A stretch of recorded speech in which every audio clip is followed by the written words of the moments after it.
and welcome to Ananke's Women in Literature Festival 2024. I am extremely excited to have here with me today Anthony Permal. Anthony is a Dubai-based Pakistani Christian who spent the first 17 years of his life growing up in Karachi and Saudi Arabia in the glow of his father, John Permal's racing legacy. Influenced by his Tamil Christian ancestry as well as the richness of Pakistan and Sindh's unique cultures, he likes storytelling, which allowed him to segue this into his career as a creative marketer, which he's been doing since 1997 in Dubai. Hot Cross Buns is his second nonfiction book, the first being a guide he wrote for young Catholics going to Portugal for the biannual World Youth Day pilgrimage. Anthony, welcome and thank you for being here today. Thank you, Mehr. It's lovely to be here. Thank you for inviting me. Many congratulations on Hot Cross Buns, your memoir. Yes, it's been a long time coming. 7 years of, blood, sweat, and tears. I mean, I'm exaggerating, obviously, but a lot of memories to wade through. You always have to select what you want to talk about, but it's been quite a journey. No, I think it's a fantastic achievement. And the thing with memoirs is people, when they write them, they're either trying to capture a moment in history or they're trying to explain something about themselves, or they feel that people in general don't have an understanding of where they're coming from, particularly their lived experience on the planet. Um, what, why did you write this memoir? What was your reason for it? You know, a few years ago, my dad passed away, and I remember when before he passed away, I had flown down to Karachi to be with him in the hospital, and I would spend the nights in the hospital with him while my brother or my sister would spend the daytime. And I recall one evening or one night, it was around 2 a.m., and he had just woken up. As patients in the hospital usually do, they wake up in the middle of the night and they can't sleep. And given his age and in the situation he was in, he had started, how they go back to living in the past. And dad started narrating some of his old stories. Now, I had heard those stories countless times over the course of my life with him. But for him, it was a fresh retelling in his mind. And I gave him that. I enthusiastically listened to it and I enjoyed it. I loved his stories. And I realized at that point that very shortly my dad would pass away. And then these stories that he had, which were very unique stories of his life in Karachi in the 50s and 60s, which were the incredible moments of interfaith harmony and everyone was all one and together in Pakistan. But once he passed away, those stories would go and they would only live in my memory until I pass away. And then those stories would be gone forever unless I retell them. That also made me then realize that I myself have some incredible stories of growing up as a Catholic boy in Karachi in the 80s and the 90s, especially during Zia's era, Benazir's era, Nawaz Sharif's era. And those stories aren't known by anybody except maybe my family, and even they've forgotten them because it's been what, 40 years, 35 years since those stories.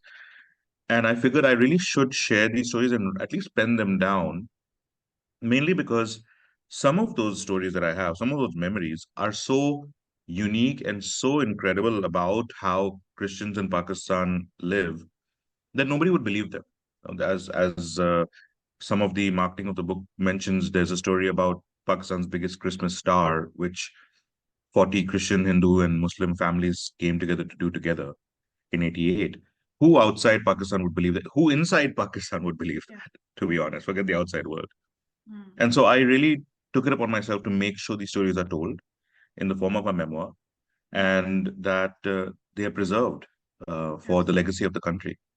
No, absolutely. Now, you've just said something very interesting. Who outside of Pakistan would believe it, and or rather, who inside of Pakistan would believe it? Who was your target audience when you were writing this? I know that you and I, when we've spoken extensively about your book, you've always said that this is my story. These are my memories. Now, when you were writing this, who were you thinking would read this and walk away with some food for thought? Was it an audience outside of Pakistan, or were you thinking of Pakistanis in Pakistan? Primarily, Pakistan is inside Pakistan because I felt like when I would sometimes mention some of these stories or my memories to people when I'm just sitting with my friends or even with my extended family, they would look at me in awe and their jaw would drop at some of the stories. Like, no way, really? In Pakistan, really? Mm. And I'm like, you guys are from Pakistan. You've lived here. How do you not know these things? Yeah. And the shock and the awe wasn't a negative one. They were pleasantly surprised Yeah. that this happened in their country. And I felt there are so many millions of Pakistanis who probably want that same pleasant surprise that, their country is not all doom and gloom. Pakistan is not all what we hear about and we crib and cry about. There are so many wonderful things we have among ourselves in the country that we should be celebrating and remembering. And Yeah. so my primary audience is the general Pakistani, Mm-hmm. not just Christian Pakistanis, because obviously it's their stories, Yeah. but it's also everyone else who needs to know that their own place in society and how it relates to us. And I would say then after that, the secondary audience is people who are interested in knowing more about the country. And there's a lot of them. The tourism has increased. People love our country. People love talking about it. All the vloggers and bloggers are talking about how it's a great place to visit. But that's just the geography. I Yeah. want people to know about the people. Yes. That's right. Um, Tony, when people come from a minority or when they tell their stories, there's often a need to sort of explain how they survived or how they made it, to sort of explain that I'm here today because I went through this and I did this and I experienced this. And some are good, some are bad, some are heartbreaking. But in yours, there's a sense of nostalgia, which obviously comes with, I think it's a very South Asian thing as well. We love looking back. But what was interesting was yours was that it wasn't so much a story of survival, but how much you enjoyed being Pakistani, how much you loved your life in Karachi, and how much your family loved it as well. And yet, um, there's a sense of sorrow of of what you lost because of what was happening around you culturally, socially, politically. There's no bitterness as such, as much as there is sorrow that, here was a country that we loved and it loved us initially, but then somewhere along the way, that relationship began to sort of not even disintegrate, but it just began to descend into absolute dislike for each other. And it's not so much a story of survival as it is of a breakdown of a relationship between a community and a country and a boy, you, and a city, Karachi. How do you feel about that? Like in my growth and our growth in Pakistan and Karachi, I liken it to, for want of a better cliche, I liken it to a garden. And what happens is I used to feel like, and I still feel like Pakistan and Karachi in the 80s and 90s was this amazing garden where multiple kinds and diverse kinds of flowers grew, and the gardeners took care of each one of them because every flower was unique and important for the garden Yeah, to bloom. And so in that era, that's why you see the boom in Pakistan's arts and culture. We had the incredible pop music industry just flourished like anything. We dominated the entire subcontinent with our music that came out of the 80s. The incredible artistic and creative side that came out in terms of visual arts and everything that happened again, and our dramas, all our visual dramas in Pakistan. PTV's dramas were phenomenal and known throughout the world, even NTM and STN's dramas, and that was also in the 90s. So all of that yeah, for me was part of this beautiful garden where everyone was treated equal, and it was allowed, the way that the soil was maintained was for everyone to have an equal opportunity to grow and showcase themselves. But then suddenly you had that change, and you have this favoritism shown towards some flowers while the others were considered less worthy of that. yeah. And now you have weeds growing in that place because they aren't given the same attention as probably that one strain of flower. And I That's feel that's what's happened. interesting So, because and you mentioned nostalgia. yeah. Sorry. No, no, I said that's interesting because I don't think the weeds have grown in those areas where they've been ignored. The weeds have grown which have received the most attention. Probably, I guess. I don't know. I think everyone would have their own interpretation of this because everyone has their own idea of where they sit in that garden, right? But I feel like also, and you mentioned nostalgia, so I thought I'd say Yeah, this. Some people might say that I wrote this with rose-tinted glasses, and I didn't. I genuinely feel, and you mentioned this, I genuinely feel that I had a fantastic time growing up in Karachi. I wouldn't be here today, mm, if it had not been for both the good and the bad that I learned and grew up with. Thankfully, mostly good, but I would be remiss to not mention the bad, because a memoir is not to say I loved my life. The memoir is to say this is why I am who I am from where I came from, which is what I both yeah, love and hate about certain things. And yeah, so that's it. I absolutely adored Pakistan. And as people who would read my book will see, there was a lot of patriotism. There's a lot of, I still have an affinity towards my culture, preferably before other cultures. While I may enjoy Western music and arts, I am partial towards Pakistani music and arts. All my gatherings with friends usually have Pakistani music playing in the background while we discuss Sadiqin and others. And that's the important thing that I think yeah, people should take away, that this is an authentic memory. It's not something to sell to the white male gaze, for yeah. example. No, absolutely. Now, what I find fascinating is this, even now when you were speaking, what was striking me was how much of your world is made up of different elements. So you've got Western culture, you've got your Christian religious identity, you've got your Pakistani nationalism, and yet somewhere along the way in the book, you pick up on something that so many of us have experienced, but it's only now that as adults with careers and families and children and mapping out futures, that we've begun to realize how much of a role the Middle East played in our existence. And in your case, and it's interesting, you and I, we come from different worlds altogether, but the one point of convergence that we have is how much of a role Saudi Arabia in particular played in your life, in my life, and how our connection was. You talk about, without giving too much away, you talk about establishing a connection with your father over the phone. I was in Pakistan. We've been shipped out of Pakistan during the first Gulf War, and I still have letters that my father and I wrote to each other. How do you feel about that realization that the Middle East had such a massive role to play in our lives, economically, culturally, and of course, maintaining relations, long distance relations with our respective parents, fathers in this case? It's important to understand that while people may have a diversity of views on the Middle East influence in Pakistan, it's important to also understand that a lot of things that are good in Pakistan wouldn't exist if it was not for their help. Whether that help is with strings attached or not doesn't matter. The point is there was still help, and we needed it, right? One of those things, when I say help, is the opportunity for employment for the hundreds of thousands of Pakistanis in the 70s and the 80s who moved to Saudi Arabia. And that would include my father, Same, who, as yeah, people will read in the book, enjoyed probably a decade-long career in Saudi before he moved back to Karachi.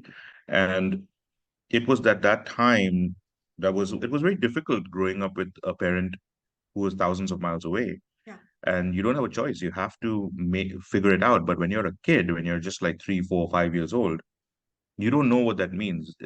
The miles don't make sense because you don't have a sense of distance beyond your apartment to the grocery store, for example, and you don't have an understanding of what going overseas actually means. yeah, And because you don't have that understanding, you don't have the knowledge of the pain and suffering that that parent feels because they miss you and they cannot come to you because they are there trying to make sure that you are able to go to school and that there is food on the table. And this is the yeah, case for millions of Pakistanis who moved to Saudi Arabia, who till today are, some of them are still there yeah, only yeah, because they're yeah, making sure their kids go to university, go to school, yeah, and have 3 meals a day.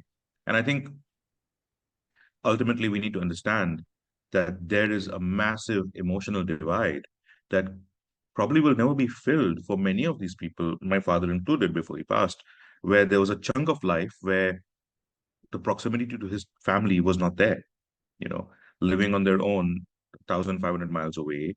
Uh, and the only recourse to any intimate connection is through audio, which is mentioned in the book. I don't want to mention what kind of audio, but it is heavily impactful. And that struck me because as I was going through my memories on what I want to share, that's a particular memory that struck out to me. And there's a reason, because when you read that line and that paragraph, you'll understand why it was so strong. No, absolutely. I completely agree with you.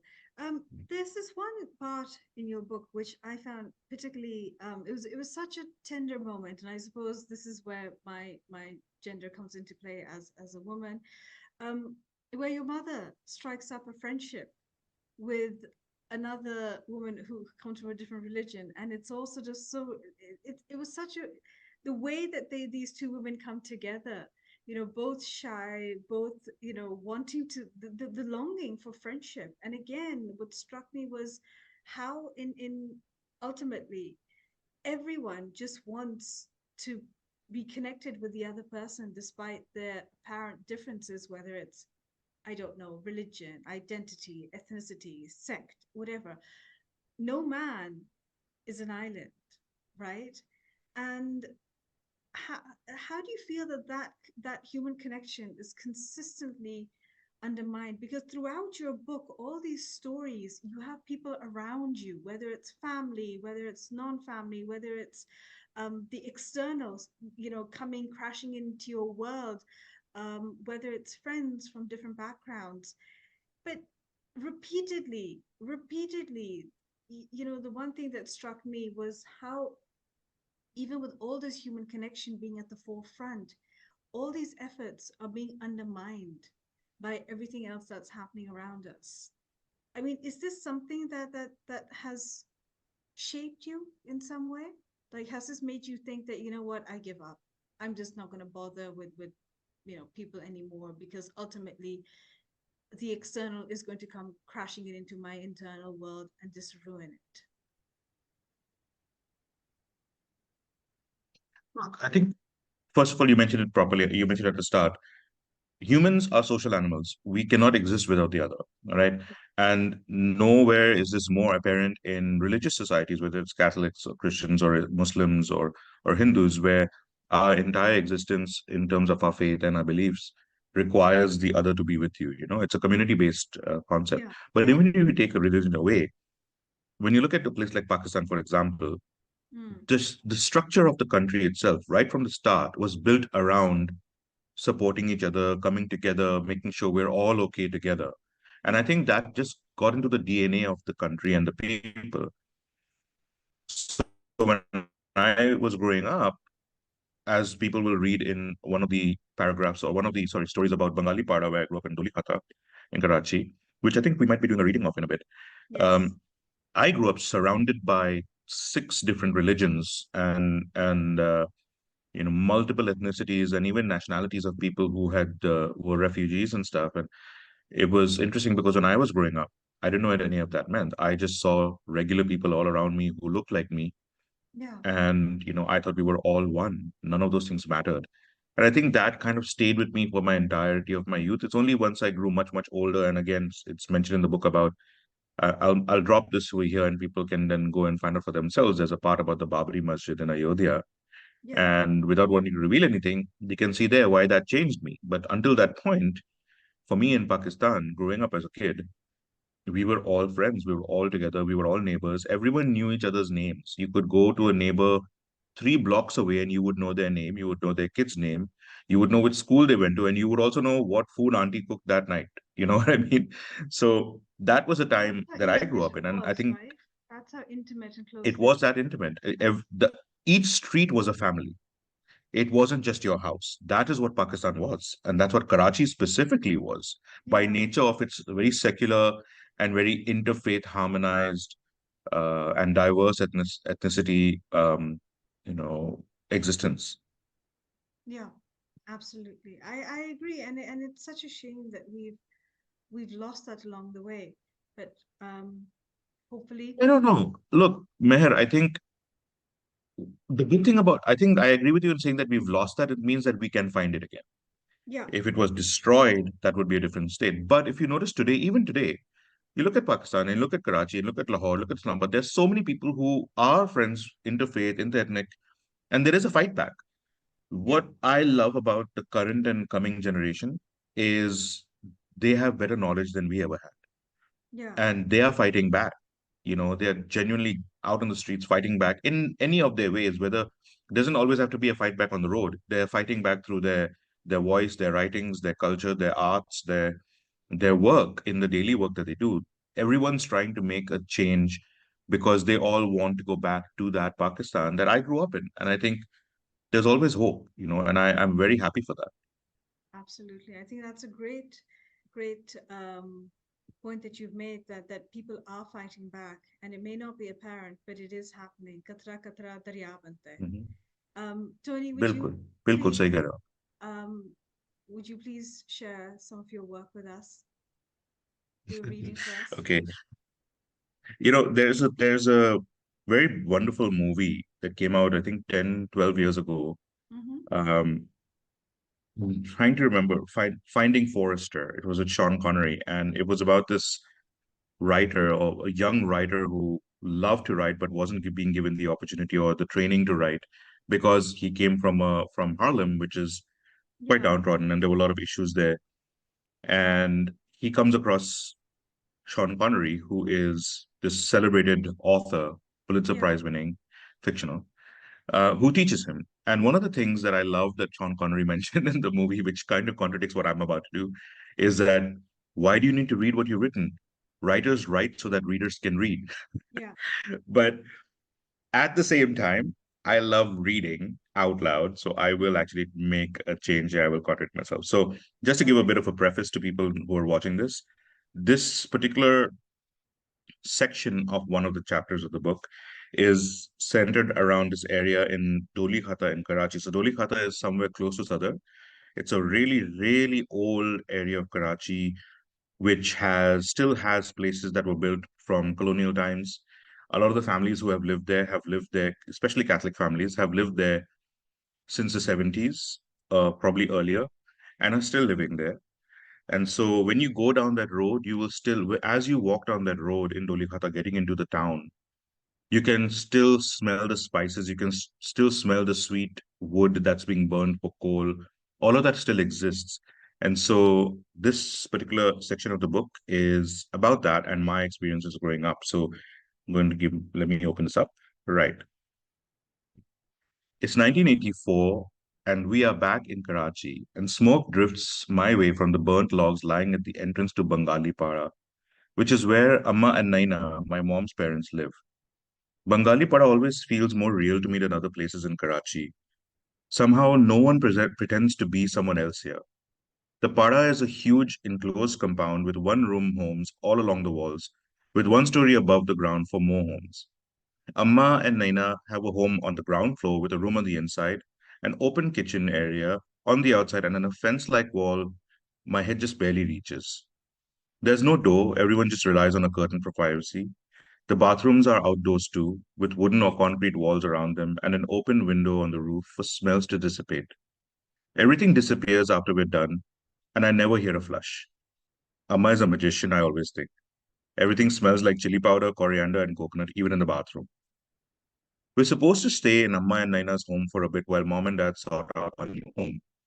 Father Robbie is helping them, and dad really likes Father Robbie. He's a priest who baptized me when I was born and also got my mom and dad married at Metropol's Tavern Hotel. Dad saved up for a few years for our home, mom says. Now we can buy our own place and you can get your own rooms, she says. I can't believe my ears at this. So far, the only time I've seen kids have their own rooms is on American TV shows. My sister says, I'm going to be like Punky Brewster. I think a lot of the kids who watched the 80s cartoons and shows at home will remember this part actually. I didn't want to leave my home in Saudi, but now that I'm here, I don't want to leave Bengali Pada either. So far, I've learned that 60 families live here. Their names were all different though. Some sounded like our names, the D'Souza's, the Francises, the Pereiras, the Farias. But the people living next to us were called the Aziz family, which reminded me of that man on TV giving away ceiling fans and water coolers to people who answered his questions. I wanted to what to do every time I saw that, but I never saw anyone win the fridge that was on stage with him. Why was their family name so different? Mom says it's because they're Muslims. What are Muslims? Do they have different priests? Are they the ones who wake me up in the morning with their loudspeakers in the mosque? I don't know, but I'm sure I'll find out. The other families in the Para had people called Ganga and Prakash and Noreen. Mom says they don't go to church, but to the temple next door called Hanuman Mandir. It's the one where I saw the elephant and monkey statues, she reminds me. I found that interesting because in church we only have the donkey and cow statues during Christmas, but these people kept those statues up all year. Maybe they celebrate Christmas longer than us. I don't know, but that sounds amazing. I think I like living in Bengali Para because of all the different food and candies I get to eat throughout the year. Every month it feels like someone is celebrating Christmas, but in their own way. One of the families gives us meat once a year, a lot of meat, but they also bring kheer. I love kheer. I never found any dessert in Saudi like kheer. That's probably why I love the Para. I think I'll stop there because I want people to That, learn that, some more on their no, own. that was so Yeah. lovely. Thank you so much. And again, I'm struck by how much of one's lived experience, or rather your lived experience, is shaped by so much. You know, you've got religion, you've got identity, you've got food, you've got music, you've got culture, all coming in together and to create your world. I mean, do you feel like you're privileged in that respect to have lived Yes. the life you've Yes. lived? I absolutely feel I'm privileged. I am not. See, that's the other reason I wrote this book, right? I wanted to counter the narrative that is usually thrown about Pakistani minority is that it's all minority porn, as you would want to put a word to it, right? People want to hear more about the downtrodden Christians who are suffering, and that is absolutely true, and I agree. But I feel it's also unfair on those who are given opportunities and are actually fighting back and doing more. And there's what hundreds of thousands of us, and do I have Yeah, privilege? Yes, I have double privilege. I have one privilege, which is I come from an English speaking family in Karachi where Urdu was our third language. My ethnic language of Tamil and English were our primary languages at home. And being Catholic in a country that was colonized comes with its own privileges as well, where there is favoritism sometimes in certain jobs and everything else. It also goes the other way these days, where that favoritism is gone, and now Christians are mostly looked for sanitary worker jobs. yeah, But then the other privilege is my dad's privilege. So, by virtue of who my father was, there were a lot of things that were attributed to me that in terms of privilege, where I was given opportunities or I was given a different gaze. People celebrated my family, and so we were given, discounts on things. We were seen in a better light than other Christians, and I oh, today when I look back, I'm not happy about it. Back then, I didn't know. yeah. So yes, now that I'm aware, yes, there's definitely a lot of privilege from where I am. That's that's a great point to make, and I'm so glad that you've sort of highlighted this. We're in the last 5 minutes. If there's anything that I've missed out on or anything you'd like to share, please, stage is all yours. Oh, um, hot cross buns, even the name itself, it's very important. And I really urge Yeah, people who are interested in this book to buy it for the name because there is a chapter specifically about why this name even exists for the book. yeah, It's a bittersweet chapter because I think that chapter really sets the tone about when the change began, yes, the not so good change. yeah, Uh, when I say bittersweet, I'm like, of course, the bitterness is because of that, but the sweetness is because there's still a lot of beauty. There's still a lot of incredible stuff that, once again, you might not believe. I'm telling you, mm, um, there is a history that we have just as recent as 30 years ago that is phenomenal as an interfaith society. And there is a reason that even today, despite all its shortcomings, millions of minorities still say Pakistan Zindabad, still say Pakistan Paindabad, yeah, because for all its faults, hai to apna na. So yeah, I think it's important to read this book. When when you do read the book, you will take away a sense of anger and rage at what was and what could have been and what isn't anymore. yeah, But I don't want you to take away that. I want you to take away the fact that yes, have the anger and use it to make things better again. That is the point. I want this book, this memoir, to serve as a catalyst because you can't go back to something you didn't know, no, right? You can't. revive a memory into real life if you didn't have that memory in the first place. So I think that's what I want to share, that hot cross buns, you could say it's also a guidebook, Yeah. a guide Yeah. to Great. uh, a guide or a pathway back to what was beautiful, the garden with all the flowers living beautifully and the beautiful aroma, everyone being treated equally. And I think that's what I would want to share. No, I completely agree with you. And give me a garden over a wasteland any day.